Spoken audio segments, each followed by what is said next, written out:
ଆମେ ପଢୁଛୁ ନଳିନାଙ୍କର ଗୋଟେ ଆର୍ଟିକଲ ପଞ୍ଚେନ୍ଦ୍ରିୟ ରହସ୍ୟ।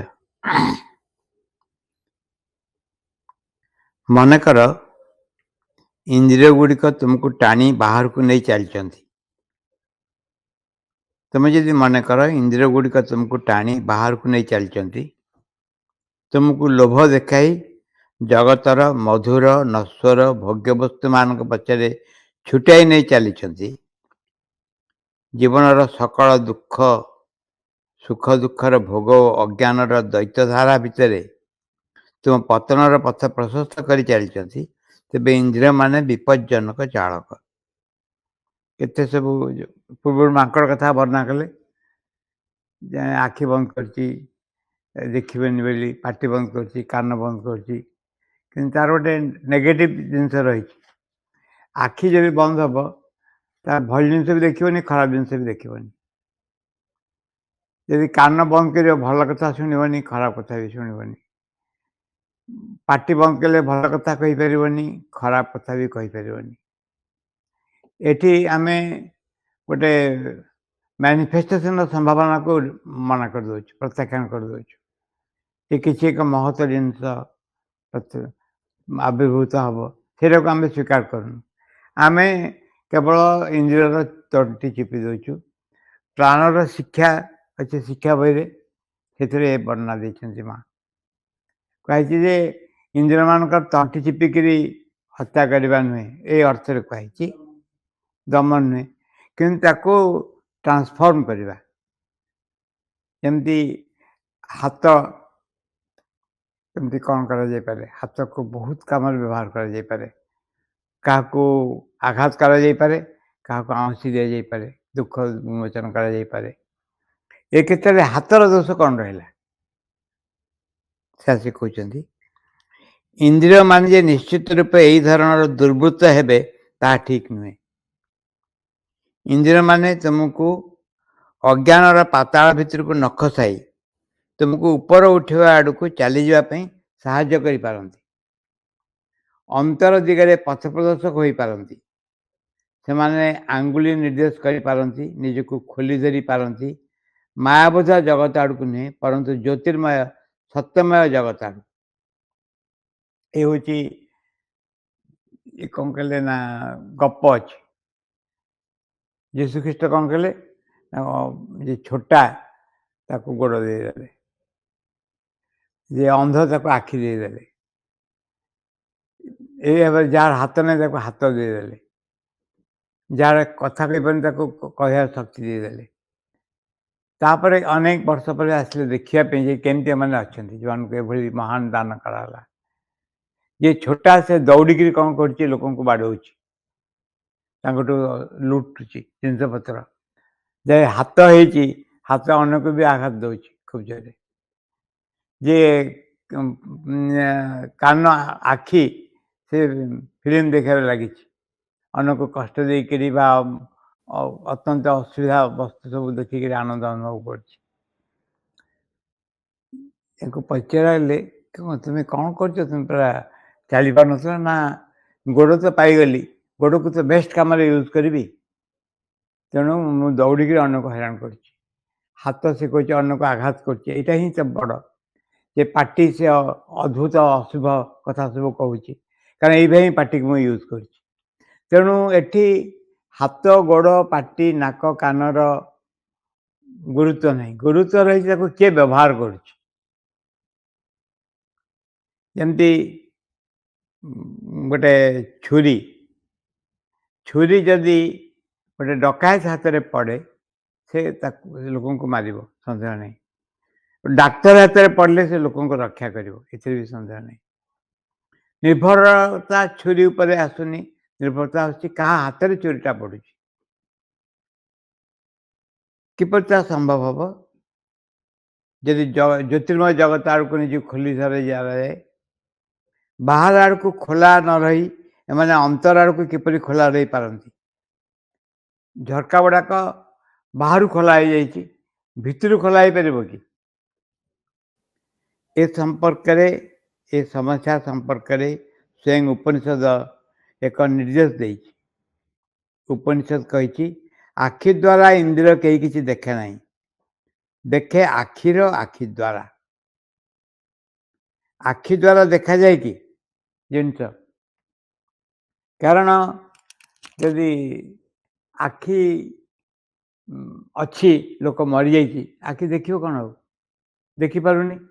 तेणु आखि जहाँ देखुची ता आखि देखुनी, इंद्रिय देखुची, आउ एक वस्तु देखुची आखि की व्यवहार करके। कान द्वारा कहीं किसी शुणे नहीं, शुणे कानर कान द्वारा। एपरि सब इंद्रिय संबंधी कहुई। बाह्य इंद्रियर पछरे रही एक इंद्रिय, से इंद्रिय ही असल काम करे, बाह्य इंद्रियटी आश्रय मात्र। सेपरी बाह्य इंद्रिय है जमी चश्मा, बिना चश्मा आम पढ़ी पार्बनी, किंतु चश्मा पढ़े कि? चश्मा पढ़ेनी, चश्मा को व्यवहार करा जाए पढ़ा, चश्मा निजे पढ़ेनी। सेपरी उपनिषद आहरी कही, तुम्हें मन कर जे मन ही ज्ञान आनी दिए, प्रकृति में ता नुहे, ज्ञान आनी दिए मनर मन। आम विचार करी चिंता करी जो ज्ञान पहुँचू सेटा ज्ञान एक्चुअली पहुँचुनी, ता पछाड़े किसी एक चेतना शक्ति थाए जहाँ मन को व्यवहार करी सिद्धांत निए। बाह्य मन अर्थात स्थूल मस्तिष्कगत चिंता ज्ञानर उत्स नुहे, ज्ञानर उत्स है अधिमन बा अंतर मन। सुतरां कथा है ताहले ये सब इंद्रिय मानकर बाह्य आकार और कर्मरु निजक अपसारण करनेबाकू हेबो, निजकू परिचय कराइक हेबो, संयोग घटाइबाकू हेबो ए अंतर इंद्रिय मानक संगरे। जे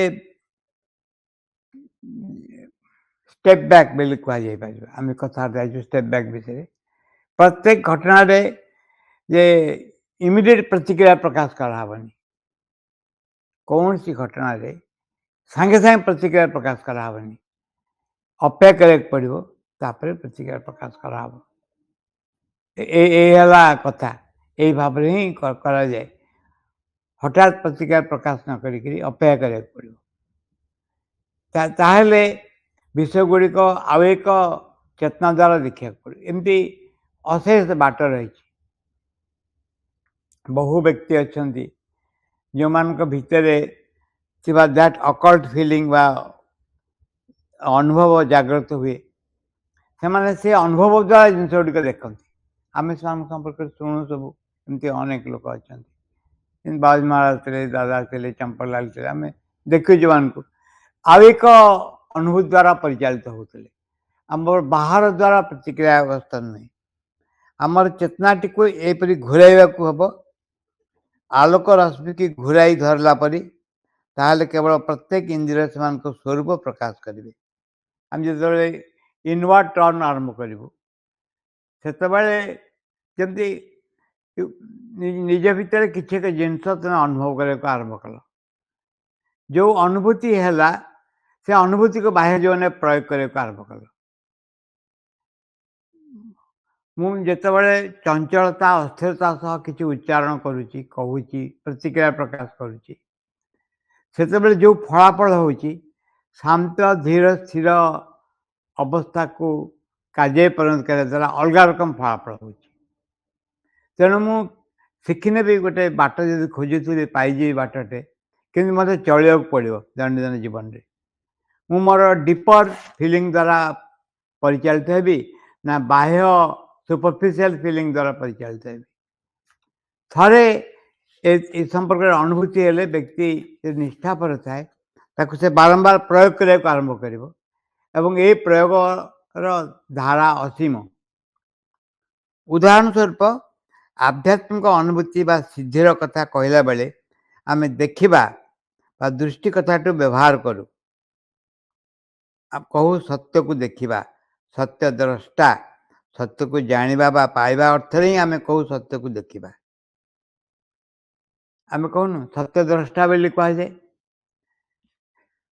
एटा देखिबा कह जाए किंतु एक्चुअल होची अनुभव करिबा।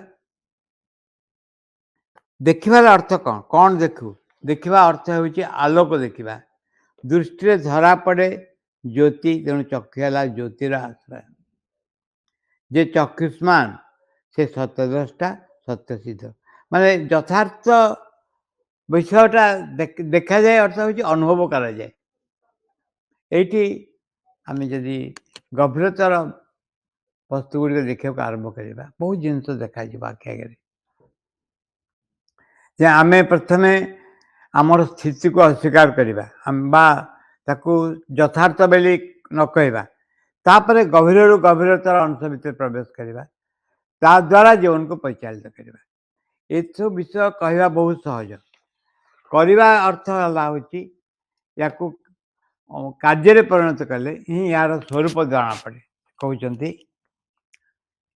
ଚକ୍ଷୁର ଯେ ଚକ୍ଷୁଷ୍ମାନ ସେ ସତ୍ୟଦ୍ରଷ୍ଟା ସତ୍ୟସିଦ୍ଧ। ଚକ୍ଷୁର ସୂକ୍ଷ୍ମ ଚକ୍ଷୁର ଦୃଷ୍ଟିକୁ ଆଶ୍ରୟ କରି ଆମେ ଦେଖୁ ସତ୍ୟର ଜ୍ୟୋତିର୍ମୟ ଅବୟବ, ଯେଉଁ ରୂପ ନେଇ ସତ୍ୟ ଆମର ଦୃଷ୍ଟି ପଥରେ ପ୍ରକଟ ହୁଏ। ତାହା ହେଲା ଏହି ଇନ୍ଦ୍ରିୟର ବିଶେଷ ଦାନ। ତା ନିଜସ୍ୱ ଅବଦାନ ହେଲା ସତ୍ୟକୁ ଜ୍ୟୋତିର୍ମୟ ରୂପେ ଧରି ନେବା। ଏଠି ଧରି ନେବା, ଦେଖିବା, ଏସବୁ ଅର୍ଥ ଆଉ ଏକ ଅନୁଭବରେ କୁହାଯାଉଛି। ଯେମିତି ଏଠି ଗୋଟେ ବରଫ ରଖାଯିବ ହାତରେ, ଯାହା ଯେଉଁ ଅନୁଭୂତି ହେବ ସେ ଅନୁଭୂତି ଆମ ପାଇଁ କଂକ୍ରିଟ୍, ଆମେ ତାକୁ ଆଉ ଏକ ଅନୁଭୂତିରେ ଦେଖିପାରିବୁ। କିନ୍ତୁ ଅନେକ ବ୍ୟବହାର ହେଉଛି ବହୁତ, ପଢ଼ିବା ଏ ବିଷୟରେ ଅନେକଟା ଲେଖିଛନ୍ତି। ଏଇ ଚକ୍ଷୁକୁ ହିଁ ଉପନିଷଦ କହୁଛି ଚକ୍ଷୁର ଚକ୍ଷୁ। ଏହାକୁ ହିଁ ସାଧକମାନେ କହିଥାନ୍ତି ତୃତୀୟ ନୟନ, ଥାର୍ଡ ଆଇ। ଥାର୍ଡ ଆଇ ମନେ ପଡ଼ୁଛି ରାମସାମ ଲାମ୍ପା ବହି ପଢ଼ିଛ ବୋଧେ? ରାମସାମ ଲାମ୍ପା, ରାମସାମ ଲାମ୍ପା ସେ ତାଙ୍କର ନିଜ ଜୀବନ କାହାଣୀ ନିଜେ ଲେଖିଛନ୍ତି। ସେ ହେଉଛନ୍ତି ଗୋଟେ ଲାମା।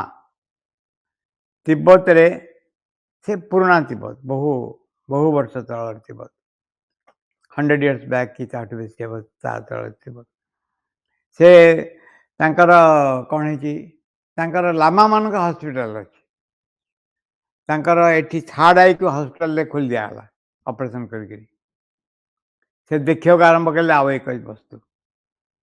କେତେ ଦୂର ଠିକ୍ କେତେ ଦୂର ଭୁଲ ସେ ଅଲଗା କଥା, କିନ୍ତୁ ଗୋଟେ ଚମତ୍କାର କଥା କୁହାଯାଇଛି ଯେ ଏଇ ଚକ୍ଷୁରେ ଆଉ ଏକ ଜିନିଷ ଦେଖାଯାଏ। ଯେମିତି ଖାଲି ଆଖିରେ ଆମେ ବ୍ୟାକ୍ଟେରିଆ ମାନଙ୍କୁ ଦେଖିପାରୁନି, ଜମା ଦେଖିପାରିବୁନି। ଯେତେବେଳେ ମ୍ୟାଗ୍ନିଫାଇଂ ଗ୍ଲାସ୍ ଧରିବୁ ବା ମାଇକ୍ରୋସ୍କୋପ ଧରିବୁ, ଆମେ ଆଉ ଏକ ଜଗତର ଜୀବମାନଙ୍କୁ ଦେଖିବାକୁ ଆରମ୍ଭ କରିବୁ। ଠିକ୍ ସେଇ ଭାବରେ ଆମେ ଯେତେବେଳେ ଆମର ଆଉ ଏକ ଆଖି ଖୋଲିଯିବ, ଯେମିତି ହାତରେ ଗୋଟେ ମ୍ୟାଗ୍ନିଫାଇଂ ଗ୍ଲାସ୍ ଆସିଲା ଭଳିଆ ଲାଗିବ, ଆମେ ଆଉ ଯେଉଁ ବସ୍ତୁକୁ ଅଦୃଶ୍ୟ ହେଉଥିଲା ତାକୁ ଦୃଶ୍ୟମାନ ଭଳି ହିସାବରେ ଦେଖିବାକୁ ଆରମ୍ଭ କରିବୁ। ଚକ୍ଷୁ ସମ୍ବନ୍ଧରେ ବି ଯେଉଁ କଥା କହିଲି, ଅନ୍ୟାନ୍ୟ ଇନ୍ଦ୍ରିୟ ସମ୍ବନ୍ଧରେ ବି ସେଇ ଏକା କଥା କୁହାଯାଇପାରେ।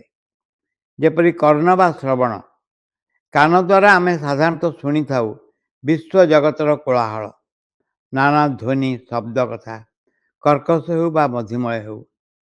କିନ୍ତୁ ଏହି ଶ୍ରବଣକୁ ଯେତେବେଳେ ଭିତର ଆଡ଼କୁ ଘୁରାଇ ଦିଆଯାଏ, ସେତେବେଳେ ଆମେ ଶୁଣିପାରୁ ଅନ୍ୟ ଅପରୂପ ଶବ୍ଦ ସବୁ। କାନ ଦ୍ୱାରା ଆମେ ଯାହା ଶୁଣିଥାଉ, ଅନ୍ତର କାନ ଦ୍ୱାରା ଆଉ ଏକ ଜିନିଷ ଶୁଣିବାକୁ ଆରମ୍ଭ କରୁ। ବିଖ୍ୟାତ ସଙ୍ଗୀତକାର ବଧିର ବିଟୋଭେନ୍ ତାଙ୍କର ଅନ୍ତର୍ମୁଖୀ ସୃଷ୍ଟି ଦ୍ୱାରା ଶୁଣିଥିଲେ ସ୍ୱର୍ଗୀୟ ସଙ୍ଗୀତ ସବୁ, ଯାହାର ଯାଦୁକରୀ ପ୍ରଭାବ ଆଜି ବି ମନୁଷ୍ୟ ସୃଷ୍ଟିକୁ ମୋହିତ କରିଦେଉଛି।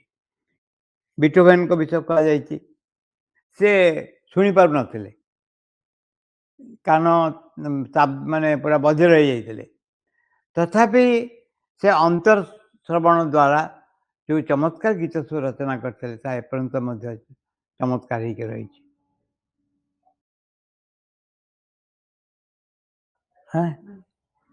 ଏହି ଅନ୍ତର ସୃଷ୍ଟିକୁ ଆଶ୍ରୟ କରି ଆମେ ଯଦି ଆହୁରି ଅନ୍ତରକୁ ଚାଲିଯାଉ,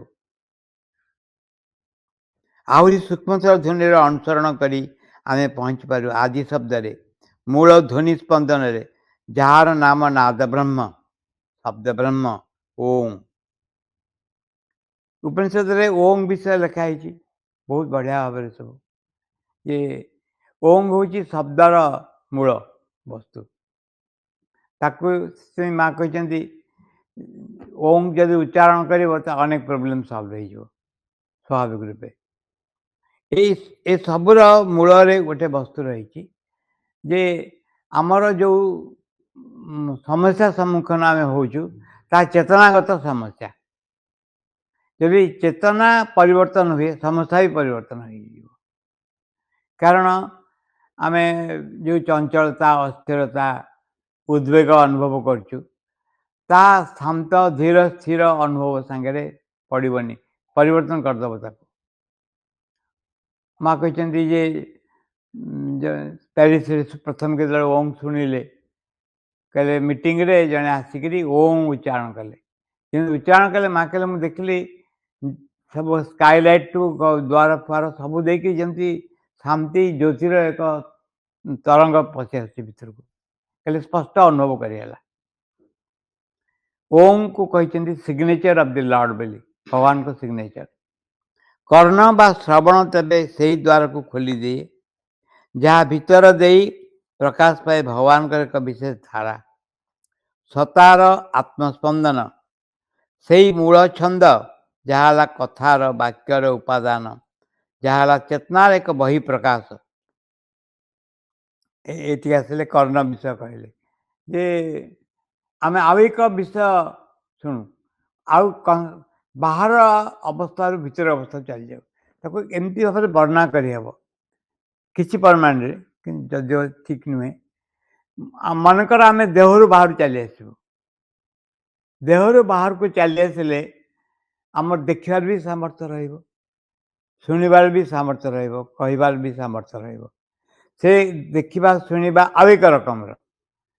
ଆମେ ଯାହା ବାହାରେ ଦେଖୁଛୁ ତା ଅପେକ୍ଷା ଆଉ ଏକ ଜିନିଷ ଦେଖିବାକୁ ଆରମ୍ଭ କରିବୁ। ଠିକ୍ ଯେମିତି ଆଉ ଏକ ଚଷମା ଲଗେଇବୁ, ଆଉ ଏକ ଜିନିଷ 3 ଡାଇମେନ୍ସନାଲ ଫିଲ୍ମ ସବୁ ଥାଏ, ଆଉ ଏକ ରକମ ଜିନିଷ ଆମେ ଦେଖିବାକୁ ଆରମ୍ଭ କରିବୁ। ତାପରେ ହେଲା ତୃତୀୟ ଇନ୍ଦ୍ରିୟ ନାସିକା ବା ଗନ୍ଧ। ନାସିକା ତାଚ୍ଛଲ୍ୟକର ଇନ୍ଦ୍ରିୟ ନୁହେଁ। ଚକ୍ଷୁ ଏବଂ କର୍ଣ୍ଣ ପରି ତାହାର ବି ପ୍ରାଧାନ୍ୟ ଅଛି, ଏକ ବିଶେଷ ଅବଦାନ ଅଛି। ଏଇ ଇନ୍ଦ୍ରିୟଟି ଦ୍ୱାରା ଆମେ ଆଘ୍ରାଣ କରିପାରୁ ସତ୍ୟର ସୌରଭ। ସତ୍ୟର ସୌରଭ ନାକ ଦେଇକିରି ଆଘ୍ରାଣ କରିପାରିବ, ଅନ୍ତର ନାକ ଦେଇକିରି। ସେଇ ସୌଗନ୍ଧରେ ଅବଗାହନ କରି ଆମେ ଆମର ସତ୍ତାକୁ ସୁସ୍ନିଗ୍ଧ ସୁରଭିତ କରିପାରୁ। ସତ୍ୟର ସ୍ୱରୂପ ରହିଛି ଶୋଭନ ରୂପ, ତାର ବର୍ଣ୍ଣବିଳାସ ରହିଛି ଅତି ମନୋହର, ଭାସ୍ୱର, ଉଜ୍ଜ୍ୱଳ, ନୟନ ତୃପ୍ତିକର। କିନ୍ତୁ ନାସିକା ପାଖରେ ଧରା ଦିଏ ତାର ଆଉ ଏକ ମହିମା, ମୁଗ୍ଧକର ସୌଗନ୍ଧ। ଚଣ୍ଡୀରେ ବର୍ଣ୍ଣନା ଅଛି, ଚଣ୍ଡୀରେ ଦେବୀଙ୍କୁ ବର୍ଣ୍ଣନା କରି କୁହାହେଉଛି। ଦେଖନ୍ତୁ, ପରୀମାନେ, ଗନ୍ଧର୍ବ ଲୋକର ମହିଳାମାନେ ଆସିଛନ୍ତି, ବିଭିନ୍ନ ସୂକ୍ଷ୍ମ ଲୋକର ମହିଳାମାନେ ଆସିଛନ୍ତି, ତାଙ୍କର ମହାନ ସୁଗନ୍ଧି ଦ୍ୱାରା ଆପଣଙ୍କୁ ବନ୍ଦନା କରୁଛନ୍ତି। ସବୁଆଡ଼େ ତମ ସୁଗନ୍ଧି ବଢ଼ିଯାଇଛି। ପ୍ରେଜେନ୍ସର ଭଗବାନଙ୍କର ଯେଉଁ ଐଶ୍ୱର୍ଯ୍ୟମୟ ଉପସ୍ଥିତି ବର୍ଣ୍ଣନା କରାଯାଇଛି ଚଣ୍ଡୀରେ ପର୍ଟିକୁଲାରଲି, ସେଥିରେ ଏଇ ସୁଗନ୍ଧିର ବର୍ଣ୍ଣନା ଦିଆଯାଇଛି। ଅକଲ୍ଟ ଫିଲ୍ଡରେ ଗୋଟେ ଜିନିଷ କୁହାଯାଇଛି, ବର୍ଣ୍ଣନା କରାଯାଇଛି।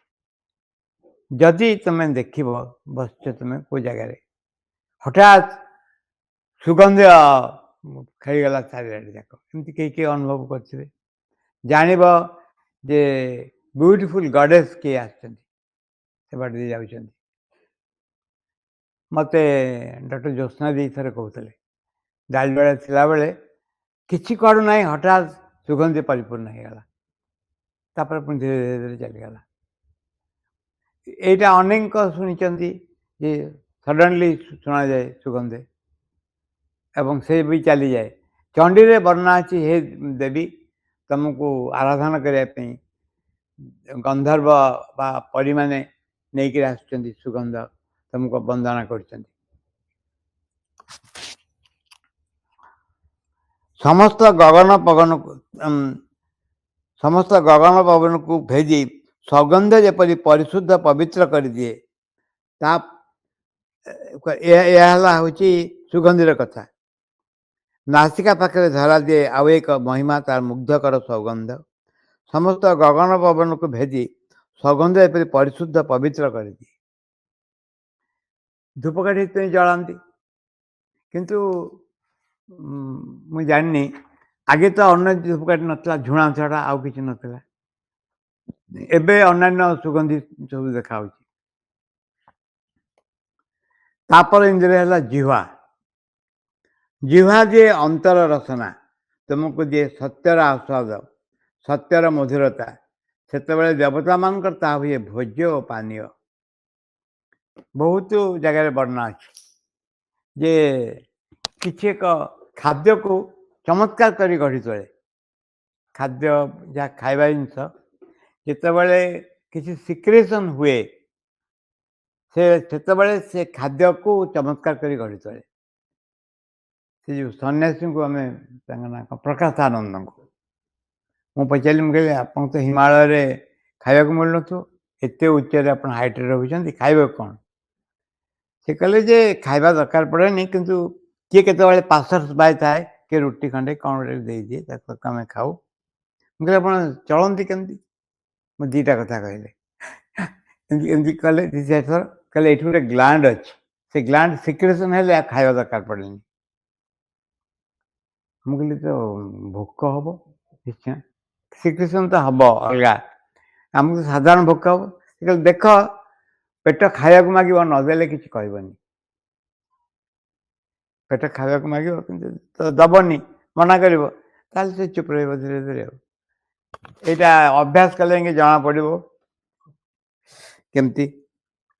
କିନ୍ତୁ ଆମର ଓଲଟା ହେଉଛନ୍ତି ଶ୍ରୀକୃଷ୍ଣ, ଯେ ଲହୁଣୀ ଚୋରି କରିକିରି ଖାଆନ୍ତି। ହଁ, ଜଗନ୍ନାଥଙ୍କର ଖାଇବାର ଶେଷ ନାହିଁ, ଶେଷ ନାହିଁ। 64 ରକମର ଖାଇବା ଚାଲିଥାଏ ସବୁବେଳେ। ଆଉ ଏମିତି ତାଙ୍କ ନା ଡାଇବେଟିସ୍ ନା କ'ଣ କିଛି ହୁଏନି। ଆଚ୍ଛା, ତାପରେ କହୁଛନ୍ତି ସତ୍ୟର ନାମ ହୁଏ ଜିହ୍ୱା ଦିଏ ଅନ୍ତର ରସନା, ତୁମକୁ ଦିଏ ସତ୍ୟର ଆସ୍ୱାଦ, ସତ୍ୟର ମଧୁରତା। ସେତେବେଳେ ଦେବତାମାନଙ୍କର ତାହା ହୁଏ ଭୋଜ୍ୟ ବା ପାନୀୟ। ସେତେବେଳେ ସତ୍ୟର ନାମ ହୁଏ ସୋମରସ, ଅମୃତ। ୟାକୁ ଯେତେବେଳେ ଜିହ୍ୱା କିଛି ସୂକ୍ଷ୍ମତର ବସ୍ତୁ ଅନୁଭବ କରିବାକୁ ଆରମ୍ଭ କରେ, ସ୍ଥୂଳ ନୁହେଁ, ସେତେବେଳେ ତା ନାଁ ଦିଆଯାଏ ସୋମରସ ବୋଲି। ସୋମରସ ବହୁତ ବର୍ଣ୍ଣନା ଦିଆଯାଇଛି ସବୁଆଡ଼େ, ପୁରାତନ ଶାସ୍ତ୍ରରେ ଦିଆଯାଇଛି ଯେ ସୋମରସ ହେଉଛି ଗୋଟେ ଲତା ବୋଲି କୁହାଯାଇଛି ବିଭିନ୍ନ ଜାଗାରେ। ସେ ଲତା ଉଜ୍ଜଳ ଦେଖିବା ପାଇଁ ଆଲୋକିତ ହୁଏ। ତାର ଯଦି ଦେବତାମାନେ ତାର ପ୍ରିୟ, ତାକୁ ଯଦି ଦେବତାଙ୍କୁ ଅର୍ପଣ କରାଯାଏ, ସେ ତା ବଦଳରେ ଐଶ୍ୱର୍ଯ୍ୟ ସବୁ ଦିଅନ୍ତି, ସବୁ ଐଶ୍ୱର୍ଯ୍ୟ ଦିଅନ୍ତି। ଏଥିରେ ଯେତେ ବଡ଼ ଅସୁବିଧା ଦୂର କରିଦିଅନ୍ତି। ସେତେବେଳେ ସେଇ ସତ୍ୟର ନାମ ହୁଏ ସୋମରସ ବା ଅମୃତ। ଯେତେବେଳେ ସତ୍ୟର ଆସ୍ୱାଦ, ସତ୍ୟର ମଧୁରତା ଅନ୍ତର ରସନାକୁ ଆପ୍ଲୁତ କରିବ, ସେତେବେଳେ ତା ହୁଏ ଦେବତାମାନଙ୍କର ଭୋଜ୍ୟ ଓ ପାନୀୟ। ସାବିତ୍ରୀରେ ଶ୍ରୀମନ୍ଦ ଲେଖିଛନ୍ତି, in the nostrils quivered celestial fragrances, on the tongue lingered the honey of paradise, ନାସାରନ୍ଧେ ସ୍ପନ୍ଦିତ ସ୍ୱର୍ଗର ସୌରଭ, ରସନାରେ ବହିଯାଏ ନନ୍ଦନର ମଧୁ। ତାପରେ ଶେଷ ଇନ୍ଦ୍ରିୟ ହେଲା ସ୍ପର୍ଶ। ଶେଷ ବୋଲି କହୁଛି, କିନ୍ତୁ ପ୍ରକୃତରେ ସ୍ପର୍ଶ ହେଲା ଆଦି ଇନ୍ଦ୍ରିୟ। ସମସ୍ତ ଇନ୍ଦ୍ରିୟ ମଧ୍ୟରେ ତାର ହିଁ ପ୍ରଥମ ପ୍ରକାଶ ହୋଇଛି ଜଡ଼ ଭିତରୁ। ଯେତେବେଳେ ପ୍ରାଣକୁ ଉଠିଛୁ, ପ୍ରାଣର ପ୍ରଥମ ପ୍ରକାଶ ପ୍ରାଣୀମାନଙ୍କ ଭିତରେ ହୋଇଛି, ସେତେବେଳେ ଜଗତ ସାଙ୍ଗରେ ସେମାନଙ୍କର ଆଦାନ ପ୍ରଦାନ ହୋଇଛି ଏକମାତ୍ର ଏହି ଇନ୍ଦ୍ରିୟ ଦେଇ। ଯେତେବେଳେ ଗୋଟେ ରକମର ଅଛି, ମନେ କରନ୍ତୁ ଭକ୍ତି ବୋଲି କୁହାଯାଇପାରେ, ଶ୍ରଦ୍ଧା ବୋଲି କୁହାଯାଇପାରେ, ଶ୍ରଦ୍ଧା କି ଭକ୍ତି, ପ୍ରେମ ବୋଲି ବି କୁହାଯାଇପାରେ। ଏ ଗୋଟେ ଅନୁଭବ ନା ନାହିଁ, ଏ ଗୋଟେ ଅନୁଭବ। ଏଇ ଅନୁଭବକୁ, ଏ ଅନୁଭବ ଏକ ଗଭୀରତର ଅଂଶରେ ଥାଏ ବ୍ୟକ୍ତିତ୍ୱର, ଆମ ଭିତରର ଏକ ଗଭୀରତର ଅନୁଭୂତିରେ ଥାଏ। ମାଙ୍କୁ ଭଲ ପାଇବା ଗୋଟେ ଅନୁଭବ, ମାଙ୍କୁ ଭଲ ପାଇବା। କାହା ଉପରେ ଚିଡ଼ିବା ବି ଗୋଟେ ଅନୁଭବ, ଗ୍ରସ୍ ଏକ୍ସପିରିଏନ୍ସ ହେଉଛି କାହା ଉପରେ ମୁଁ ଚିଡ଼ୁଛି, କ୍ରୋଧ ପ୍ରକାଶ କରୁଛି। ବିଚଳିତ ହେବା ଗୋଟେ ଅନୁଭବ, ମୁଁ ବ୍ୟସ୍ତ ହେଇଯାଉଛି, ବିଚଳିତ ହେଇଯାଉଛି। ଶାନ୍ତ ହେବା ମଧ୍ୟ ଗୋଟେ ଅନୁଭବ। ଧୀର ସ୍ଥିର ଶାନ୍ତ ହେଉଛି। ଭାଙ୍ଗି ପଡ଼ୁନି, ଯାଉନି, କିଛି କରୁନି, ଏମିତି ବି ହେଉଛି। ଏଠି ଯେଉଁ ବିଷୟ କୁହାଯାଉଛି, ଗୋଟାକୁ ଆଉ ଗୋଟେ ଦ୍ୱାରା ରିପ୍ଲେସ୍ କରିହେବ କି? ଗୋଟେ ଅନୁଭବକୁ ଆଉ ଏକ ଅନୁଭବ ଦ୍ୱାରା ରିପ୍ଲେସ୍ କରିହେବ କି? ଏ ଗୋଟେ ହେଉଛି ପ୍ରୋବ୍ଲେମ୍। ଶ୍ରୀ ଅରବିନ୍ଦ ଯେତେବେଳେ ଆସିକିରି ବରୋଦା ଏଠି ଆପୋଲୋ ବନ୍ଧରେ ଗୋଡ଼ ରଖିଲେ, ଇମିଡ଼ିଏଟଲି ତାଙ୍କ ଭିତରେ ଏକ ବିଶାଳ ଶାନ୍ତିର ଅବତରଣ କଲା। ଶାନ୍ତିର ଅବତରଣର ଆବଶ୍ୟକତା କ'ଣ ଥିଲା? ଯାହାର ଭିତ୍ତିଭୂମି ଉପରେ ହିଁ ବିଶାଳ ଅତିମାନସର ସାମ୍ରାଜ୍ୟ ତିଆରି ହେଇପାରିଲା। ଯଦି ଫାଉଣ୍ଡେସନ୍ ଷ୍ଟ୍ରଙ୍ଗ ନଥିବ, ଫାଉଣ୍ଡେସନ୍ ଷ୍ଟ୍ରଙ୍ଗ ନଥିଲେ କେବେ ବି ହେଇପାରିବନି। କାରଣ ସାଧାରଣ କଥାରେ ଆମେ ବିଚଳିତ ହେଇଯାଉଛୁ, ବ୍ୟସ୍ତ ହେଇଯାଉଛୁ। ଆମେ ମା ବର୍ଣ୍ଣନା କରିଛନ୍ତି ହ୍ୱାଟ୍ସ ଅଫ୍ ଦି ମଦରରେ ବର୍ଣ୍ଣନା ହେଇଛି ଯେ ଛୋଟ ଛୋଟ ଆନନ୍ଦର ସ୍ଫୁଲିଙ୍ଗ, ମୁଁ ତ ଅଲଗା ଭାଷାରେ କହୁଛି କେବଳ, ତାକୁ ଆମେ କ'ଣ କରେ, ବ୍ୟତିବ୍ୟସ୍ତ କରିଦିଏ। ଆମେ ହାତ ଟେକି ନାଚିବାକୁ ଆରମ୍ଭ କରୁ, ପାଟି କରୁ, ଜୋରରେ ଏକ୍ସପ୍ରେସନ୍ କରିବାକୁ ଆରମ୍ଭ କରୁ। ଆଚ୍ଛା, କିନ୍ତୁ ଯଦି ବହୁତ ବଡ଼ ଜିନିଷ ଅବତରଣ କରି ଆସେ ଆନନ୍ଦର, ଆମ ଅବସ୍ଥା କ'ଣ ହେବ? ଅବସ୍ଥା ଏକଦମ ଖରାପ ହେଇଯିବ, କାରଣ ସହି ହେବନି। ଶ୍ରୀଅରବିନ୍ଦଙ୍କର ପ୍ରଥମ ସ୍ପର୍ଶ ଭାରତ ଭୂମିକୁ ଏକ ବିଶାଳ ଶାନ୍ତିର ଅବତରଣ। ପ୍ରପତି ମୋତେ କହୁଥିଲେ, କହିଲେ ଏଇ ଶାନ୍ତି ପ୍ରାପ୍ତ କରିବା ପାଇଁ ଯୋଗୀମାନେ ଯୁଗ ଯୁଗ ଧରି ତପସ୍ୟା କରନ୍ତି, କିନ୍ତୁ ଶ୍ରୀଅରବିନ୍ଦଙ୍କୁ ଅବଲୀଳା କ୍ରମେ ଚାଲି ଆସିଥିଲା ଏଭଳି, ଯାହାର ଭିତ୍ତିଭୂମି ଉପରେ ହିଁ ସମଗ୍ର ଅତିମାନସର ଇମାରତ ସୃଷ୍ଟି ହେଇପାରିଲା। ଠିକ୍ ସେଇ ଭାବରେ ଆମର ପ୍ରତ୍ୟେକ ଅଙ୍ଗ, ଗୋଟେ ବାହାର ଇନ୍ଦ୍ରିୟ ଅଛି, ଗୋଟେ ଭିତରର ଇନ୍ଦ୍ରିୟ ରହିଛି। ସେ ଭିତରର ଇନ୍ଦ୍ରିୟର ବର୍ଣ୍ଣନା ଦେଲେ ପୁରାଟା। ପ୍ରତ୍ୟେକ ଇନ୍ଦ୍ରିୟକୁ ଆଉ ଏକ ଅବସ୍ଥାରେ ଚେଞ୍ଜ କରିଦେଇ ହେବ, ପ୍ରତ୍ୟେକ ଇନ୍ଦ୍ରିୟକୁ। ସେଥିପାଇଁ ଯେଉଁ ବସ୍ତୁ ବହୁତ ଆବଶ୍ୟକ, ତାହା ହେଉଛି ଭିତରକୁ ପ୍ରବେଶ କରିବା ଏବଂ ଇନଭୋକ୍ ହେଉଛି ଡାକି ଆଣିବା ଆଉ ଏକ ଅନୁଭବ। ଗୋଟେକୁ ରିପ୍ଲେସ୍ କରିହେବ, at least to conceive that it could be done. ଏଇଟା ହେଉଛି ବହୁତ ବଡ଼ କଥା। କନସିଭ୍ ମାନେ ଚିହ୍ନିବା, ଜାଣିବା, ବୁଝିପାରିବା, ଅନୁଭବ କରିପାରିବା। ଯେ ଏହି ସମ୍ପର୍କରେ ବହୁତ ରିସର୍ଚ୍ଚ କରାହେଇଛି ଯୌଗିକ ଫିଲ୍ଡରେ, ବହୁତ ରିସର୍ଚ୍ଚ କରାହେଇଛି ଯେ ଗୋଟିଏ ଅବସ୍ଥାକୁ ଆଉ ଗୋଟେ ଅବସ୍ଥା ଦ୍ୱାରା ପରିବର୍ତ୍ତନ କରିବା। ଏହା ଫଳରେ ଅନୁଭବର ଆଉ ଏକ ରାଜ୍ୟ ଆଖି ଆଗରେ ଖୋଲିଯାଏ ଏବଂ ଯେତେବେଳେ ଜଣେ ଆଗେଇବାକୁ ଚାହେଁ, ଇଟ୍ ବିକମ୍ସ ଏକ୍ସଟ୍ରିମଲି ଇଣ୍ଟରେଷ୍ଟିଂ, ତା ଜୀବନ ହୁଏ। ସେତେବେଳେ ଜୀବନର ଆଉ ଏକ ଅର୍ଥ ଆସେ, ଆଉ ଏକ କାମ ହାତକୁ ଆସିଯାଏ, ଯେଉଁ କାମ ତୁଳନାରେ ବାହାର କର୍ମର ବିଶେଷ କିଛି ମୂଲ୍ୟ ନଥାଏ।